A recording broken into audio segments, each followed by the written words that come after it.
Capítulo 4. Empezaba la aventura de su vida. Al salir por la puerta de aquella preciosa casa con vistas al mar, empezó a recorrer aquella estrecha y desgastada carretera de curvas que llegaba al pueblo del Port de la Selva, en la provincia de Gerona. Aquel camino de curvas que tantas veces había recorrido con su deportivo reluciente para ir al club náutico, a cenar o simplemente a tomar algo, ahora lo disfrutaba de otra manera. Admiraba aquel mar Mediterráneo de aguas azul intenso, sus costas escarpadas resultantes de la acción erosiva del mar y el fuerte viento, ese viento que ahora podía notar en su rostro, con aquel olor a mar inconfundible. Antes de pasar el puerto, se paró junto a una casa abandonada, y un escalofrío muy intenso recorrió todo su cuerpo, y por unos instantes su mente quedó completamente en blanco. Cuando volvió en sí, estaba sentado junto a un muro que había pegado a la casa. Aturdido, sin saber qué había ocurrido, se puso en pie de nuevo y continuó caminando, todavía con aquella extraña sensación. Al pasar el puerto ya se podía ver el pueblo, la playa y el paseo marítimo. Sus antiguas y restauradas casas blancas de viejos pescadores hacían referencia a sus tradiciones pesqueras, y la iglesia de Santa María de las Neus se encaraba impávida mirando hacia la bahía. Continuó por la carretera que le llevaría hasta Llançà, una carretera secundaria, con cuestas pronunciadas, tráfico y sin ningún tipo de arcén. Llevaba poco rato caminando. Estaba en baja forma, hacía muchos años que no caminaba tanto y empezaba a notar una pesadez cada vez mayor en sus piernas. El paisaje lo entretenía, redondos pinos a ambos lados de la carretera desprendían un aroma a naturaleza que se fundía con la brisa del mar. Hacía frío, pero lucía el sol y el cielo estaba muy despejado. Después de casi 3 horas de camino ya se podía ver a lo lejos el pueblo de Llançà. Llevaba un ritmo lento y tenía que ir haciendo pausas para coger aire, pero quería intentar pasar la frontera sin ayuda, solo, caminando. Aquel pueblo marinero de historia romana se había convertido en un pueblo turístico. La construcción de casas y segundas residencias abarcaban gran parte del territorio. El tránsito era denso. Atravesó el pueblo y las diferentes zonas residenciales que se encontraba a su paso, hasta llegar a Cólera, un pequeño pueblecito donde decidió parar a comer en su bonita playa, antes de continuar el camino. Allí sentado, en la arena, observaba a la gente pasear por la orilla. Los perros disfrutaban corriendo detrás de alguna pelota que sus dueños le lanzaban con energía. Se respiraba un ambiente de calma que conjuntaba con el sonido de fondo de las olas al romper en el espigón.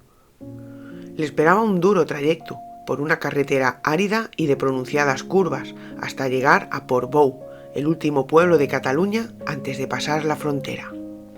Se notaba muy cansado, las piernas le dolían y sabía que el tramo que le tocaba pasar ahora sería muy duro.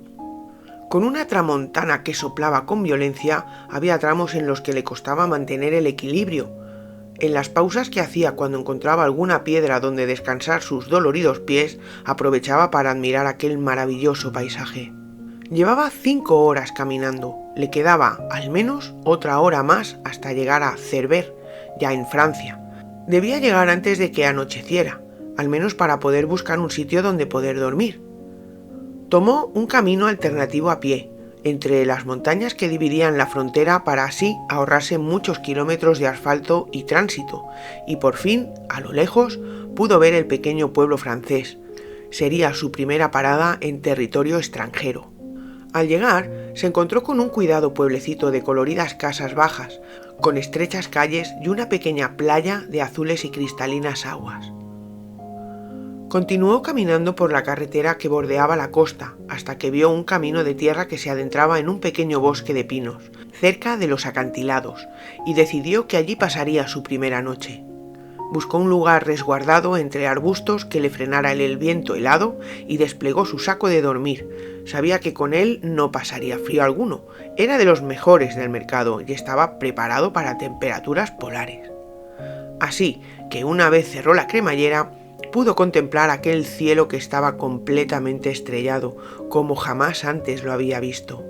El sonido lejano de las olas rompiendo en los acantilados lo acompañaba, mientras sus ojos se cerraban por el cansancio del intenso y agotador primer día de aventura. Tan solo había recorrido 30 kilómetros de los casi 9.000 que tenía por delante.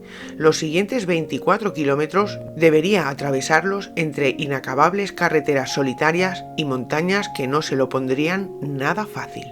Los rayos del sol lo despertaron temprano. Recogió sus cosas y se dirigió a una fuente cercana para asearse un poco y rellenar la cantimplora de agua, pues sabía que hasta la próxima parada en Bagnols-sur-Mer seguramente no encontraría ninguna población ni ninguna casa donde reponer provisiones.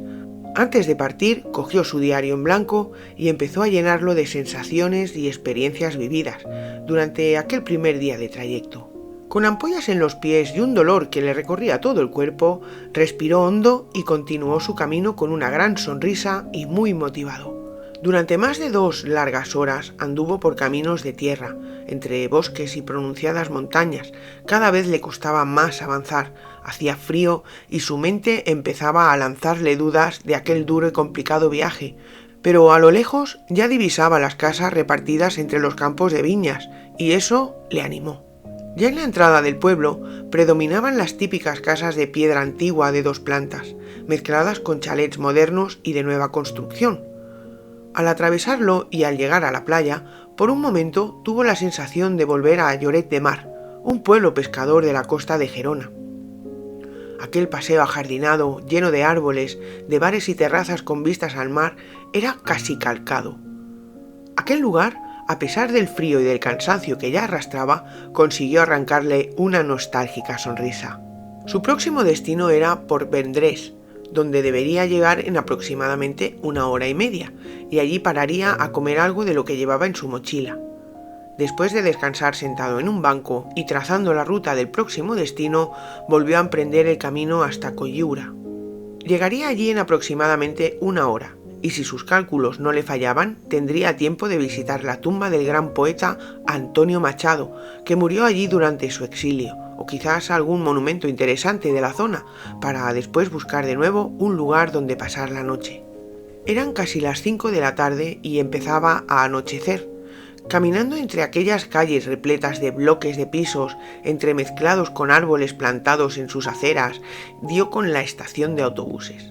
Allí observó que había un pequeño parque con una frondosa arboleda y decidió pasar la noche allí, para a la mañana siguiente deleitarse con una pequeña visita turística.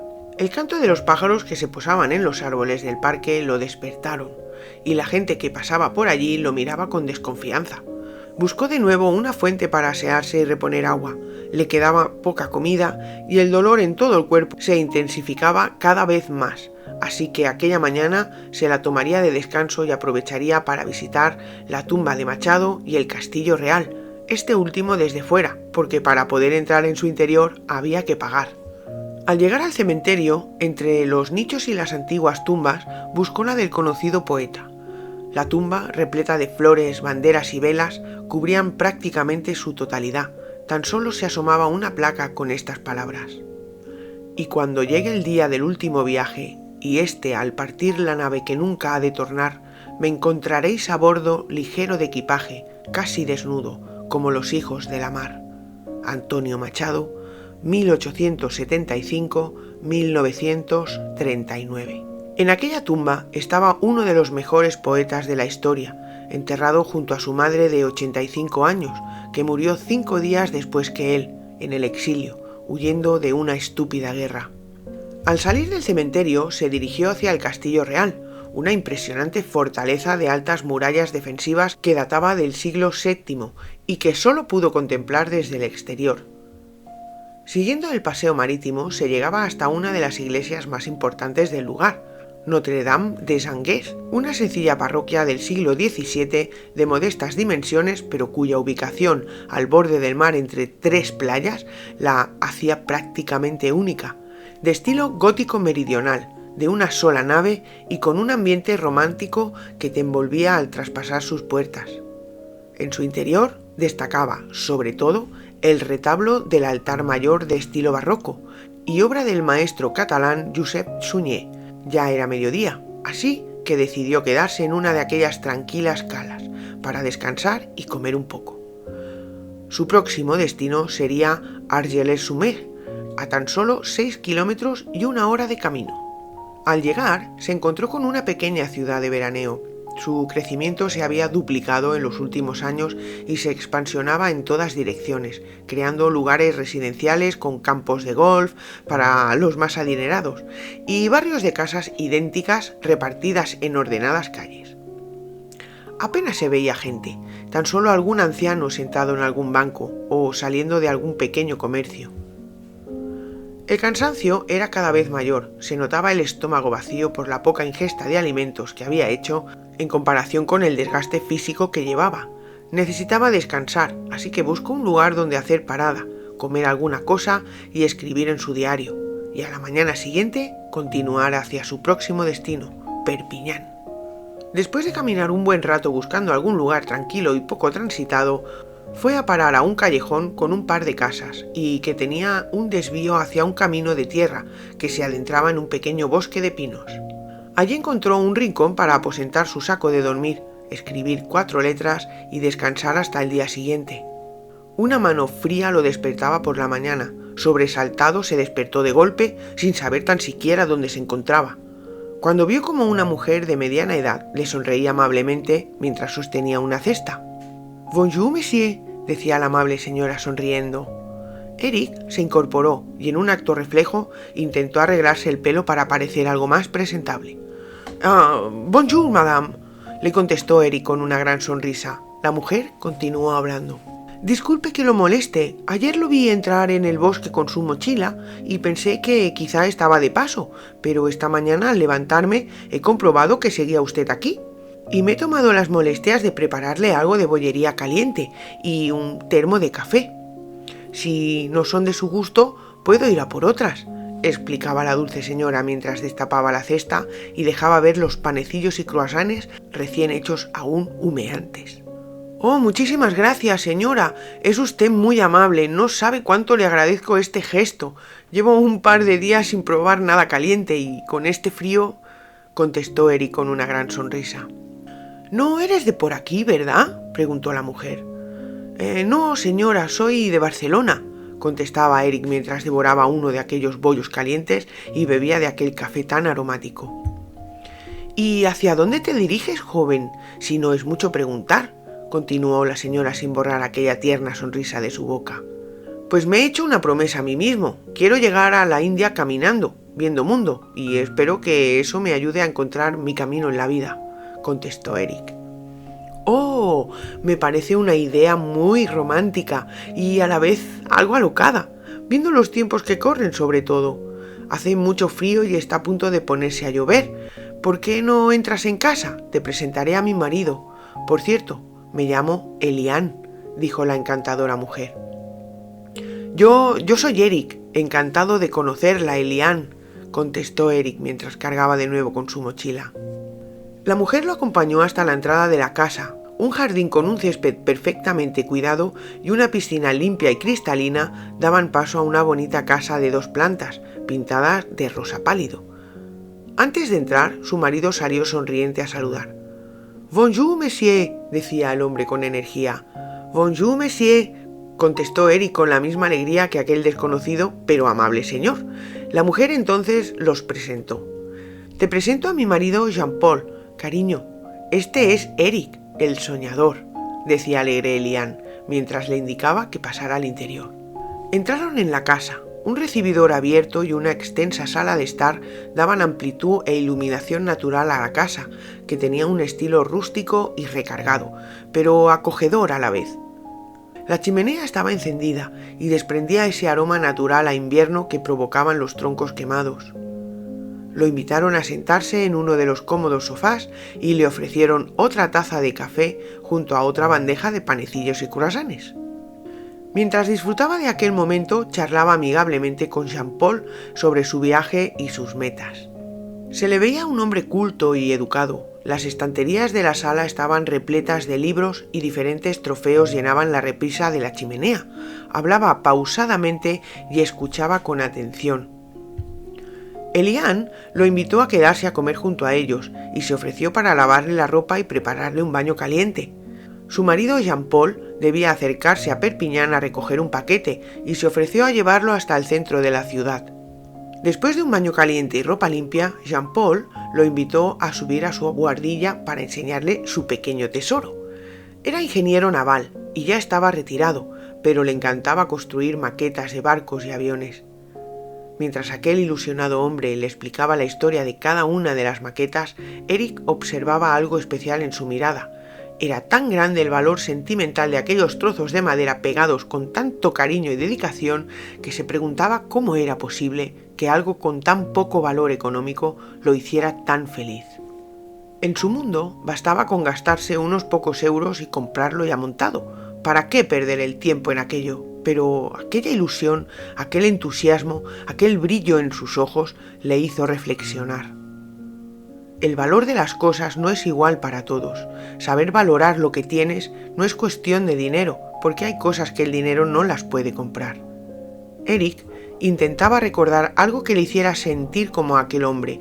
Pensaba en su coche, en su lujoso apartamento, en sus caras y modernas ropas, pero nada de aquello le hacía sentir felicidad, más bien era satisfacción por poseerlas. Él quería sentir algo parecido a lo que sentía Jean-Paul con sus preciadas maquetas, algo que hiciera iluminarle la mirada y el alma. Pensaba en lo que le gustaba, su trabajo, pero en realidad era eso, trabajo. Lo hacía por obligación, no por diversión. Era muy creativo y se le daba bien el dibujo, algo que solo utilizó para trabajar. Y pensó que quizá debería haberse dedicado a pintar o dibujar más en su tiempo libre, y lo anotó en su diario. Eliane daba el aviso para comer, ya estaba todo preparado en la mesa. Al bajar de la buhardilla, Eric quedó impresionado por todos los platos típicos franceses y además caseros, que estaban repartidos por toda la mesa y que olían de maravilla. Mientras comían, Jean-Paul comentaba sus planes. En un par de horas saldremos hacia Perpiñán. Deja que haga una llamada a un familiar que vive allí para ver si sería posible que pasaras la noche a cubierto y así poder continuar tu aventura temprano. ¿Te parece bien?, preguntó Jean-Paul sonriendo. Bueno, no quiero causar más molestias, me han ayudado muchísimo ya y no quiero abusar de su confianza, contestó avergonzado Eric. No digas tonterías, no es ninguna molestia, dijo ofendido Jean-Paul.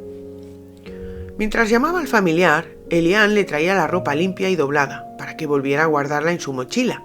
Le preparó varias bandejas de pórex con comida que envolvió cuidadosamente junto con algo de fruta fresca y le decía: «Con esto tendrás para unos días y como hace frío se conservará bien», explicaba Eliane con ternura. «Muchísimas gracias, Eliane, de verdad», respondía Eric mientras Jean-Paul entraba en la conversación. «Bueno, esta noche la pasarás con uno de mis sobrinos. Es más o menos de tu edad y vive solo en un piso del centro. Así que cuando estés listo, nos vamos», comentó Jean-Paul. Se despidió de Eliane y se subieron al coche. Durante el trayecto, Jean-Paul le explicaba los monumentos que podía ir a visitar en aquella ciudad y que, si no tenía prisa, podría acompañarlo después de recoger su paquete, cosa que Eric aceptó con mucho gusto. Fueron a visitar el castillo de los Reyes de Mallorca, que se levantó durante la época de Jaime II a finales del siglo XIII. Desde sus jardines se observaban unas preciosas vistas a la ciudad de Perpiñán y del Canigó, un conocido pico nevado de los Pirineos. La catedral de Perpiñán, edificada a principios del siglo XIV y que se encuentra frente a una de las plazas más bonitas de la ciudad, Plaza de Gambetta, donde después de la visita a su interior disfrutaron de la tranquilidad que ofrecía la plaza, con vistas a la bonita puerta principal de la catedral. Por último, fueron a Le Castillet, que es la antigua puerta al centro histórico de Perpiñán. Una vez se pasa la llamada Puerta de Notre Dame, ya se puede decir que uno se encuentra en el corazón de la ciudad. Jean-Paul le explicaba infinidad de historias y leyendas de aquel lugar. Se le veía disfrutar con cada rincón, cada piedra, cada paso. Delante del Museo de Historia le contaba entusiasmado: «Este edificio de tonos rojizos fue la primera puerta de la ciudad, levantada durante el siglo XIV. Antiguamente funcionó como cárcel y hoy en día alberga el Museo de Historia de la Cataluña Norte. Por la noche, decorando el edificio, se pueden ver unas curiosas luces rojas y amarillas emulando la bandera de la región, explicaba Jean-Paul mientras paseaban. Bueno, Eric, pues aquí acaba nuestro día. Debo regresar a casa. En este portal vive mi sobrino, que bajará enseguida para recibirte, dijo Jean-Paul sonriendo. El sobrino bajó a los pocos minutos, un chico tímido y callado, que apenas se le escuchó al presentarse. Se despidió de Jean-Paul y subió junto con el sobrino. Pasó la noche en una habitación cómoda y acogedora. A la mañana siguiente, bien temprano, se despidió de aquel excéntrico chico y continuó su camino. Empezó su trayecto, estaba muy nublado y hacía frío. Durante 2 largas horas caminó entre cientos de campos con miles y miles de viñas que, en la lejanía, dejaban de distinguirse y se fundían junto a alguna masía perdida en el horizonte. Por fin llegó al pueblo de las Cabanas de Fitú, un pueblo tranquilo, sin mucho movimiento y lleno de casitas residenciales. Se sentó en un banco de una pequeña plaza, ya que le dolían los pies de nuevo. No le daba tiempo a recuperarse de un día para otro, y las ampollas cada vez eran más grandes y dolorosas.